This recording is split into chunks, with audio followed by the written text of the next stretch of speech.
இன்றைய நாளொரு சிந்தனை நிகழ்ச்சிக்கு உங்களை வரவேற்கின்றேன். இன்றைய நாளொரு சிந்தனை நிகழ்ச்சியில் நாங்கள் பார்க்க போவது கல்யாணம் செய்ய இருக்கும் வாலிப பிள்ளைகளுக்காக வேண்டி என்னென்னு சொல்லி பார்த்தீங்கன்னு சொன்னால், கல்யாணம் செய்ய இருக்கும் வாலிப பிள்ளைகளே, நீங்கள் கல்யாணம் செய்ய முதல் ஒரு வருடத்துக்கு முதலே உங்கள் செபத்தை துவங்கிக் கொள்ளுங்கள். குறிப்பாக இயேசு கிறிஸ்துவிடம் செவியுங்கள். எங்களுக்கு நல்ல ஒரு துணையை தாங்க, நல்ல வாழ்க்கையை அமைத்து தாங்கள், கடைசி வரைக்கும் நாங்கள் சந்தோஷமாக வாழ வேண்டும் என்று சொல்லி ஒரு குறைந்த வருடமாவது செவியுங்கள். செவித்து விட்டு, உதாரணத்துக்கு 18 வயசில் நீங்கள் கட்டணும்னு சொன்னால் 17 வயசுலேயே அந்த ப்ரேயரை துவங்குங்கள்.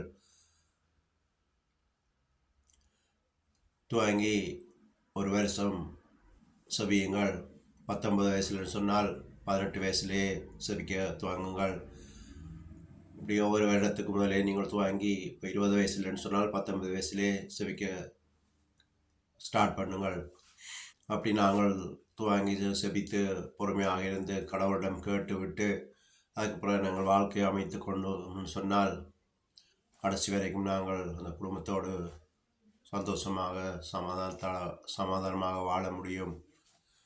ஏனென்றால் இன்றைக்கு உலகம் முழுவதும் பார்த்தீங்கன்னு சொன்னால் கல்யாணம் கட்டி ஒரு வருடமோ 2 வருடத்திலோ பிரிவுகள் தான் அநேகமாக நடக்கின்றது. எனவே தான் சொல்லுகிறேன், முதல் செபித்து கடவுளோடு இருந்து அவருடைய துணையை பெற்றுக்கொண்டு உங்களுடைய வாழ்க்கை துணையை தேடிக்கொள்ளுங்கள்.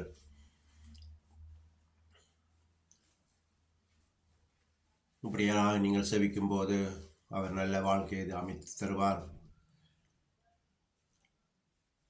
சந்தோஷமாக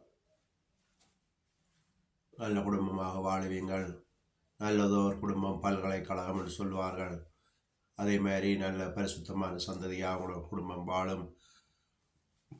ஏனோ தானோ கொண்டு கல்யாணம் செய்ய வேண்டும்ன்றதுக்காக செய்யாதீங்கள். ரோட்டில் போகிறோன்னே பிடிச்சோன்னே பார்த்து கல்யாணம் செய்தால் அது நாளைக்கு பிரச்சனையில் வரும்.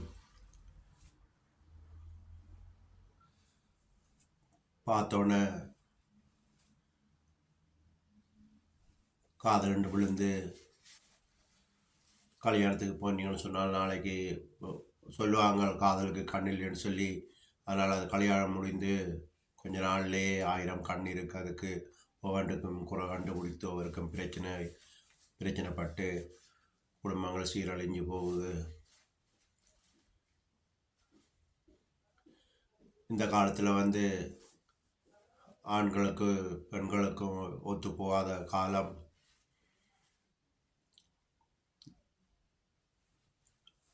ஆண் எதிர்பார்க்குற மாதிரி பெண் இருக்காது, பெண் எதிர்பார்க்குற மாதிரி ஆண் இருக்காது. 10ல் 1 100ல் 1 அப்படி ஒத்து போகிற இதயம் இருக்கும். எனவே நாங்கள் கடவுளோடு செபித்து அவருடைய முடிவை கேட்டு நாங்கள் செய்யும்போது ஏற்ற துணையை அவர் தருவார். இப்படியாக செய்து வந்தோம்னு சொன்னால் நல்ல ஒரு குடும்பத்தை அமைத்து நிம்மதியான சந்தோஷமான வாழ்க்கையை அமைத்து கொள்ள முடியும். அதோட 2-3 குழந்தைகளை பெற்று நல்ல அமைதியான வாழ்க்கையை வாழ முடியும். அதற்காகத்தான் சொல்லுகிறேன், ஒரு வருடத்துக்கு முதலே செபத்தை துவங்கி செபித்து ஒரு வருடத்துக்கு பிறகு நீங்கள் உங்கள் கல்யாண காரியங்களை செய்ய துவங்குங்கள். அப்படி செய்தால் நல்ல குடும்பத்தை உங்களால் அமைத்து கொள்ள முடியும் என்று சொல்லி இன்றைய நாளர் சிந்தனை நிகழ்ச்சியை முடித்துக் கொள்கிறேன். நன்றி, வணக்கம்.